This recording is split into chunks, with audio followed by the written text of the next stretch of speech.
Hello అండి, welcome back to my channel. So Sunday అయితే చాలండి, నేను చాలా బిజీగా ఉంటానన్నమాట. నార్మల్గా సండే అయితే అందరూ రిలాక్స్ అవ్వచ్చు అనుకుంటారు కదా, కానీ నాకు అది కూడా ఉండదన్నమాట. సో ఇది తెలియాలంటే నా వీడియో మొత్తం పూర్తిగా ఎక్కడ స్కిప్ చేయకుండా చూడండి. ముందుగా మన ఛానల్ ఎవరైనా సబ్స్క్రైబ్ చేయకపోతే సబ్స్క్రైబ్ చేయండి, లైక్ చేయండి, షేర్ చేయండి.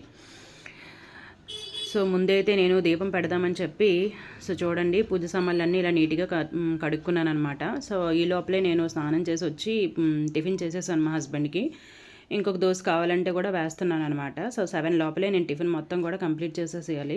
అలాగే కొంచెం ఆనియన్స్ తమ్మని చెప్పి మా అబ్బాయికి చెప్తే కనుక షాప్కి వెళ్ళి తీసుకొచ్చావు కిందన వేస్తున్నాడు అనమాట. వాడు కవర్లో తీసుకొచ్చి వేస్తున్నాడు, వెళ్ళిపోయాడు అనమాట. ఇంకా మా హస్బెండ్కి టిఫిన్ తింటున్నారనమాట. సో మా హస్బెండ్కి అయితే ముందు టిఫిన్ అనేది మేము అరేంజ్ చేసేయాలి. సో చూడండి, సో ఇప్పుడు మనం దీపం పెట్టుకుందామని చెప్పి వంట చేయకముందే సండే ఎప్పుడు కూడా మార్నింగ్ నేను దీపం పెట్టేస్తాను అనమాట. సో కాబట్టి అందుకోసమని దేవుడి మూల శుభ్రం చేసుకుంటున్నాను. ఎందుకంటే మంత్లీ వన్స్ నేను దేవుడి మూలని మొత్తం కూడా శుద్ధి చేసుకుంటాను అనమాట. పూజా గదిని మొత్తం కూడా ఇలాగా డేట్ అయిపోయిన తర్వాత ప్రతి మంత్ కూడా నేను ఇలాగే నీట్గా శుభ్రం చేసుకుంటాను అనమాట. చూడండి, ఒకసారి క్లాత్తో శుభ్రంగా దేవుడి గదిని శుభ్రంగా నీట్గా పెట్టుకుంటాను అనమాట. నీట్గా బొట్లు అవి పెట్టుకుంటున్నాను, చూసారు కదా ఒకసారి. అలాగే మా దేవుడు మళ్ళీ చూసారు కదా ఎంత బాగుందో. అలాగే మా ఇంట్లో చిన్న గణేశుడు ఉంటాడనమాట. కాణిపాకం నుంచి తెచ్చింది ఇది. జిల్లేడు ఆకులు ఉంటాయి కదా, జిల్లేడు వేళ్ళతో తయారు చేసిందనమాట. దానికి పసుపు రాసి ఇలాగ బొట్టు పెడతాను. అలాగే అదే అన్నపూర్ణాదేవి అనమాట. అన్నపూర్ణదేవిని మీకు చూపిస్తున్నాను చూడండి. ఆ రెండు కూడా ఉంటాయి. అన్నపూర్ణదేవిని ఒక గిన్నెలో కొంచెం బియ్యం వేసి అందులో వేసుకుంటాను అనమాట. అందులోనే కొంచెం కాయిన్స్ కూడా వేసుకుంటాను అనమాట. చూడండి, అలాగా వీడియోలో చూపిస్తున్న విధంగా కాశీ వెళ్ళినప్పుడు మా మమ్మీ తీసుకొచ్చారనమాట. అలాగే వినాయకుడు, అలాగే మీకు అందరికీ తెలుసు మా ఇంట్లో శివలింగం ఉంటుంది కదా. సో దానికోసం ఒక ప్లేట్ పెట్టి దాని మీద చూడండి శ్రీచక్రము, కోన్స్ అనేవి పైకి ఉండాలన్నమాట. మీరు చూడొచ్చు వీడియోలోని. ఆ పైకి ఉండేటప్పుడు రివర్స్లో పెట్టకూడదు. సో పెట్టి దాని మీద మనము శివలింగాన్ని పెట్టుకుంటాం అనమాట. సో పూజ అభిషేకం అన్నీ అయిపోయిన తర్వాత మళ్ళీ యథావిధిగా ఆ ప్లేస్లో పెట్టేసి పువ్వులతో అలంకరించేస్తాను అనమాట. అలాగే ఈ పక్కన కృష్ణుడు, అలాగే గోమాత కూడా రెండు ఉన్నాయన్నమాట. సో ఇలాగ నీట్గా సర్ది పెట్టుకున్నాను అనమాట పూజా సామాగ్రిను. తర్వాత బయట మనం గేటు దగ్గర కొంచెం కలసం పెట్టుకుంటాం కదా గుమ్మానికి. సో అందుకోసం నేను కలసం ప్రిపేర్ చేసుకుంటున్నాను అనమాట. జనరల్గా మనము కుంకుమ బొట్లు పెట్టుకున్న తర్వాత కొంచెం పువ్వులు వేసుకొని చెప్పి పట్టుకొని వెళ్తున్నాను దాన్ని పట్టడానికి గుమ్మం దగ్గర. ఒకసారి మీరు వీడియోలో చూడొచ్చు. నేను మీకు ప్రీవియస్గా ఒక వీడియో చేసి చెప్పాను, ధనం మన ఇంటికి ఆకర్షించాలంటే మనం బయట వాకిలి కడిగి ముగ్గు పెట్టుకున్నప్పుడు గుమ్మానికి అటువైపు ఇటువైపు మనము ఇలాగే స్వస్తిక్ వేసుకుని దాని మీద కలసం వేసుకోవాలన్నమాట. ఇలాగే చెంబుతో నీళ్ళు పెట్టుకోవాలి. సో తర్వాత మనము ఇంకా పువ్వులు కోసుకొద్దామని చెప్పి మేడపైకి వెళ్తే చూడండి ఎంత మంచు ఉందో. సో ఈరోజు అయితే ఎక్కువ పువ్వులు ఏమీ బ్లూమింగ్ అవ్వలేదు. నేను 4-5 డేస్ నుంచి దీపం పెట్టలేదు కాబట్టి అవి బ్లూమింగే రాలిపోయాయి అనమాట.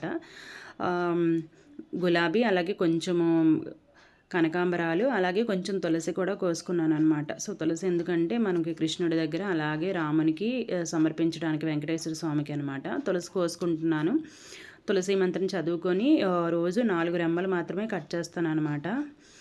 ఇవి నేను ప్రతిరోజు పూజ చేసేటప్పుడు తులసి కొయ్యొచ్చు అని చెప్పి నేను విన్నాను. సో అందుకోసం నేను ప్రతిరోజు కోసుకుంటాను అనమాట. అంటే తినడానికైతే కొయ్యకూడదు అంటారు. సో ఎందుకంటే ఇవి పైన కాసినవి, ఇవి కింద ఉంటాయి అన్నమాట. నందివర్ధనాలు, అలాగే ఎల్లో ఫ్లవర్స్. అలాగే మా ఇంట్లో కృష్ణుడు కూడా ఉన్నాడు అనమాట. దాన్ని నేను నీట్గా ఇలాగా అలంకరించుకుంటాను చూడండి. సో ఇలాగ మొత్తం పూజ అంతా కూడా కంప్లీట్ అయిపోయిందనమాట. సండే ఎప్పుడు కూడా లేచిన వెంటనే ఇంక ముందే అయితే దీపం పెట్టేస్తాను అనమాట. ఎందుకోసం అంటే నాన్ వెజ్ వండుతాం కాబట్టి. సో పూజ అయితే ఇలా కంప్లీట్ అయిపోయింది. చూడండి, కృష్ణుడు పూజ చేసేసాను. అలాగే పక్కన శివుడికి కూడా అభిషేకం అంతా పూజ అయిపోయింది. చూడండి, బొట్టు కూడా కనిపిస్తుంది. పూజ మొత్తం కంప్లీట్ అయిపోయింది. అలాగే అటువైపు చూడండి కనకాంబరాలతో పూజ చేసుకున్నాను. జనరల్గా అష్టోత్తరం చదివినప్పుడు కనకాంబరాలు బాగా యూజ్ అవుతాయి అనమాట. అలాగే కొంచెం కిస్మిస్ నేను దేవుడికి నైవేద్యం పెట్టాను. సో అయిపోయాక ఇంకా టిఫిన్ చేద్దామని చెప్పి, టిఫిన్ తిన్నాక ఇంకా వంట స్టార్ట్ చేయొచ్చని చెప్పి టిఫిన్ తింటున్నాను. సో ఇప్పుడు ఇంట్లో పనులు స్టార్ట్ చేయాలన్నమాట. సండే వస్తే అస్సలు ఖాళీ ఉండదండి. ఎందుకోసం అంటే ప్రతి సండే కూడా నేను మా చిన్న అబ్బాయిని హాస్టల్లో పెట్టామన్నమాట. సైనిక్ స్కూల్లో సీట్ రావడానికి కోసం తనకి లాంగ్ టర్మ్ కోచింగ్ అనేది మేము ఇప్పిస్తున్నాం అనమాట. సో ప్రతి సండే కూడా మేము అక్కడికి వెళ్ళాలి. నేను వెళ్తాను, ఎప్పుడైనా నాకు వీలు కాకపోతే మా హస్బెండ్ వెళ్తారనమాట.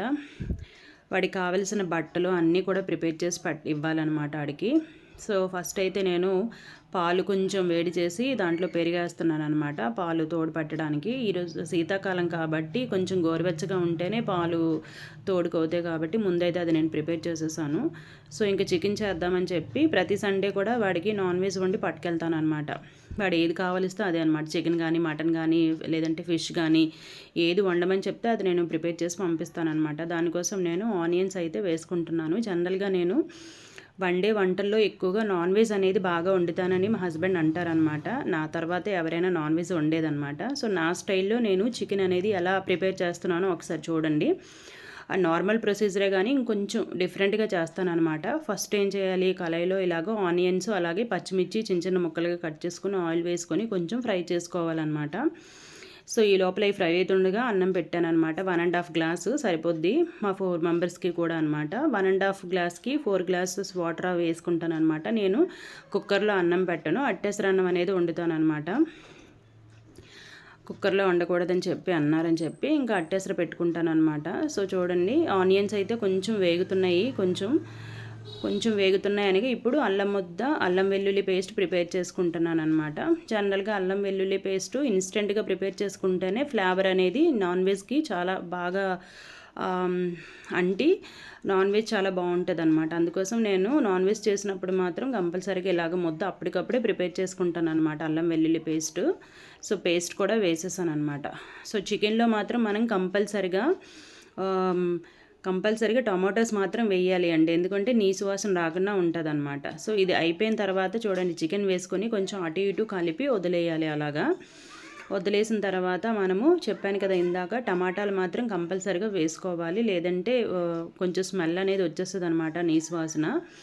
కాబట్టి ఇది 1 కేజీ అనమాట. దీనికోసం నేను 2 టమాటాలను అయితే తీసుకున్నాను అనమాట. చూడండి, ఆ 2 టమాటాలను వేసేసి కొంచెం అటు ఇటు తిప్పేసి అలాగ మూత పెట్టి వదిలేయాలన్నమాట. చికెన్ వండేటప్పుడు మాత్రం ఒక చిట్కా అండి, ఆ వాటర్ మొత్తం కూడా ఇంకిపోవాలంటే, చికెన్ మనం వాటర్తో కడుగుతాం కదా, ఆ వాటర్ మొత్తం కూడా ఇంకిపోయినంత వరకు కూడా మనం చికెన్ని అలాగా కళాయిలో వదిలేసేయాలన్నమాట. అంటే కళాయిలో పెట్టేసి మూత పెట్టేసి వదిలేయాలన్నమాట మంట మీద. అంటే మరీ ఫుల్గా కాదు, మరీ స్మాల్ ఫ్లేమ్లో కాకుండా అలాగ చూడండి, మొత్తం వాటర్ అంతా ఇంకిపోయిన తర్వాత చూడండి బబుల్స్ కనిపిస్తున్నాయి మనకి, ఆయిల్ కనిపిస్తుంది కదా. ఇప్పుడు మనకి సరిపడినంత ఆయిల్ వేసుకోవాలన్నమాట. ఇప్పుడు 1 కేజీకి నేను 6 స్పూన్స్ ఆఫ్ కారం అనేది వేసుకుంటున్నాను అనమాట. కారం వేసుకున్న తర్వాత ఒక 5 మినిట్స్ అటు ఇటు కొంచెం తిప్పేసి చికెన్ మునిగేంత వరకు కొంచెం వాటర్ వేసి అలాగే కొంచెం గరం మసాలా వేయాలి, అలాగే 1 స్పూను ధనియా పౌడరు, అలాగే ఇది కరివేపాకు అనమాట. సో కరివేపాకు అయితే కంపల్సరీగా చికెన్లో వేసుకోవాలండి. ఫ్లేవర్ అనేది దానికి అంటే చికెన్ చాలా టేస్టీగా ఉంటుంది అనమాట. వేసి ఒక క్షణం మూతపడి చూసారా ఎంత బాగా రెడీ అయిందో. ఇలా చికెన్ చేస్తే చాలా బాగుంటుంది అనమాట. సో ఈ లోపల నేను ఏం చేశానంటే ఇంకా మిషన్లో బట్టలు తీసి ఆరబెట్టడానికని మేడ మీదకి వెళ్ళాను. చూడండి, మిషన్లో వేసిన తర్వాత బట్టలు ఇంకా ఆరబెట్టాలి కదా. సో ఇంకా పని అయిపోద్దని చెప్పి అక్కడికే వెళ్ళాను అనమాట. బట్టలన్నీ ఆరబెట్టేస్తున్నాను. ఇంక ఇదే అండి, సండే వస్తే ఖాళీ ఉంటుంది, రిలాక్స్ అవ్వచ్చు అనుకుంటాం, కానీ ఇదే పనులు ఉంటాయి అనమాట. ఇంకా తోముకోవడం, వండుకోవడం, మా చిన్న అబ్బాయి దగ్గరికి వెళ్ళడం, అన్నీ ఇవే పనులు అనమాట. ఇంకా అస్సలు ఖాళీ ఉండదు. ఇంకా కాలేజ్ ఉంటేనే కొంచెం నాకు ఏదో రిలాక్సింగ్గా ఉంటుంది అనమాట. ఆ పీరియడ్ అంటే 1 or 2 అవర్స్ అయినా మాకు కొంచెం ఖాళీ దొరుకుతుంది, ఆ టైంలో మేము రిలాక్స్ అవ్వచ్చు. సో ఇంకా ఆ బట్టలు ఆరిపోయిన తర్వాత ఇంకా వంటగదికి వచ్చి ఇంక మిగతావన్నీ కూడా ఇంకా క్లీన్ చేసుకోవాలన్నమాట వంటగది అంతా. సో రైస్ అయిపోయిందని చెప్పి రైస్ అయితే పక్కన పెట్టుకున్నాను. ఇదంతా ఇంకా క్లీన్ చేసుకోవాలన్నమాట. వంట అయిపోయిన వెంటనే నేను మొత్తం కూడా కిచెన్ మొత్తం క్లీన్ చేసేసుకుంటాను ఎప్పటికప్పుడు. ఎందుకోసం అంటే మాకు ఇంకా అవ్వదు కాబట్టి, వర్కింగ్ ఉమెన్ కాబట్టి. ఈ లోపల ఎదురింటి పిల్లలు అనేది వచ్చారనమాట. వాళ్ళ మమ్మీ 1000 ఫోన్పే చేయమంటే సరే అక్కడ 1000 పెట్టేసేయని చెప్పన్నాను, వాళ్ళు వెళ్ళిపోయారు. మేము రాగి బిందెలో వాటర్ అనేది తాగుతాం అనమాట. దానికోసం నేను బిందె అయితే శుభ్రంగా నీట్గా తోముకొని చెప్పి స్టీల్ బిందెలో వాటర్ అందులో వేసాను. ఒకసారి చూడండి, రాగి బిందెలో వాటర్ తాగితే కనుక 24 అవర్స్ ఆ బిందెలో ఉండిన వాటర్ తాగితే కనుక మనకి బ్యాక్టీరియా మొత్తం కూడా మనకి ఉండదు వాటర్లో కంప్లీట్గా అంటారు కదా. సో అందుకోసం మేము దాంట్లోనే తాగుతాము. మొత్తం కూడా ఇలా కిచెన్ మొత్తం నీట్గా క్లీన్ చేసేసుకుంటాను. ఇంకా రెడీ అవుదామని చెప్పి ఇంకా డ్రెస్ అయితే వేసుకున్నాను అనమాట. ఇంకా రెడీ అవ్వాలి కదా ఇంకా వాడి దగ్గరికి వెళ్ళడానికి. ఆల్మోస్ట్ టైం అయితే కనుక 10:45 అయిపోయింది. జనరల్గా 10కే నేను స్టార్ట్ అయిపోతాను, బట్ ఈసారి కొంచెం పూజ గది అది కొంచెం శుద్ధి చేసుకునేటప్పటికి టైం అయిపోయింది. సో ఇంకైతే నేను స్టార్ట్ అయిపోవాలన్నమాట. ఇగుండి రెడీ అయిపోయాను మా చిన్న అబ్బాయి దగ్గరికి వెళ్ళడానికి కోసం. ఒకసారి చెక్ చేసుకుంటున్నాను. ఇంకా రెడీ అయిపోయి వాడికి కావాల్సినవన్నీ పట్టుకుంటాం అనమాట. వాడికి ప్రతిసారి కూడా వాడికి కావాల్సిన బట్టలు, అలాగే బుక్స్, అలాగే వాడికి స్నాక్స్, బిస్కెట్స్ అన్నీ పట్టుకుంటాం అనమాట. ఒక బ్యాగ్లో లంచ్ బాక్స్, అలాగే వాడికి కావాల్సినవన్నీ ఒక బ్యాగ్లో పెట్టుకున్నాను. ఈ లోపల మా హస్బెండ్ వచ్చారనమాట. సో అక్కడ జాంకాయ ఉంది అంటే కనుక కోయమంటే కోసి ఇచ్చారనమాట. మా చిన్నోడికి ఏంటంటే జాంకాయలు అంటే చాలా ఇష్టము. మా ఇంటి పక్కనే, మా ఇంటి ముందే చెట్టు ఉంటుంది అనమాట. బయటే ఉంటుంది, చాలామంది కోసుకొని తినేస్తారు. సో జాంకాయ వేసుకొని ఇంకా నేను స్కూటీ మీద స్టార్ట్ అయ్యాను అనమాట. చూడండి, నాకు హెల్మెట్ పెట్టుకోవడం అలవాటు అయిపోయింది మా కాలేజ్లో అనమాట. సో చూడండి, 20 మినిట్స్ పడుతుంది మా ఇంటి దగ్గర నుంచి కోచింగ్ సెంటర్కి వెళ్ళడానికి కోసము. ఇది శారదా విద్యానికేతన్ కోచింగ్ సెంటర్ అనమాట. ఇది సైనిక్ స్కూల్లో ఎంట్రన్స్ ఎగ్జామ్ కోసం వీళ్ళు లాంగ్ టర్మ్ కోచింగ్ అనేది ఇప్పిస్తారనమాట.